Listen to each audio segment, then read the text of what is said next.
بسم اللہ الرحمن الرحیم۔ حضرت عبداللہ بن مسعود رضی اللہ عنہ سے روایت ہے کہ رسول اللہ صلی اللہ علیہ وسلم نے ارشاد فرمایا،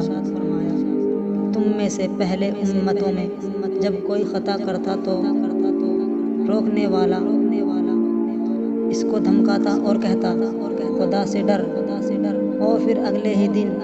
اس کے ساتھ اٹھتا بیٹھتا کھاتا پیتا، گویا کل اس کو گناہ کرتے ہوئے دیکھا ہی نہیں۔ جب حق عز و جل نے ان کا یہ برتاؤ دیکھا تو بعض کے قلوب کو بعض کے ساتھ غلط کر دیا، اور ان کے نبی داؤد علیہ السلام اور عیسیٰ بن مریم علیہ السلام کی زبانی ان پر لعنت کی، اور یہ اس لیے کہ انہوں نے خدا کی نافرمانی کی اور حد سے زیادہ تجاوز کیا۔ قسم ہے اس ذات پاک کی جس کے قبضے میں محمد صلی اللہ علیہ وسلم کی جان ہے،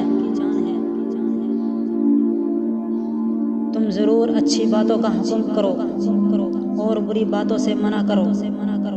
اور چاہیے کہ بیوقوف نادان کا ہاتھ پکڑو، اس کو حق بات پر مجبور کرو، ورنہ حق تعالیٰ تمہارے قلوب کو بھی خلط ملط کر دیں گے، اور پھر تم پر بھی لعنت ہوگی جیسا کہ پہلے امتوں پر لعنت ہوئی۔ حضرت جابر رضی اللہ عنہ سے روایت ہے کہ رسول اللہ صلی اللہ علیہ وسلم نے ارشاد فرمایا کہ اگر کسی جماعت اور قوم میں کوئی شخص گناہ کرتا ہے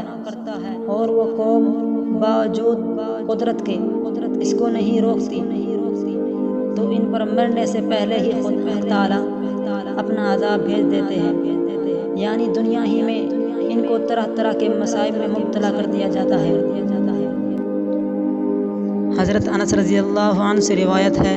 کہ رسول اللہ صلی اللہ علیہ وسلم نے ارشاد فرمایا کہ ہمیشہ کلمہ لا الہ الا اللہ اپنے پڑھنے والوں کو نفع دیتا ہے، اور اس سے عذاب و بلا دور کرتا ہے جب تک کہ اس کے حقوق سے بے پرواہی نہ برتی جائے۔ صحابہ اکرام رضی اللہ عنہ نے عرض کیا، اس کے حقوق کی بے پرواہی کیا ہے؟ حضور اقدس صلی اللہ علیہ وسلم نے ارشاد فرمایا کہ حق تعالیٰ کی نافرمانی کھلے طور پر کی جائے، پھر نہ ان کا انکار کیا جائے اور نہ ان کے بند کرنے کی کوشش کی جائے۔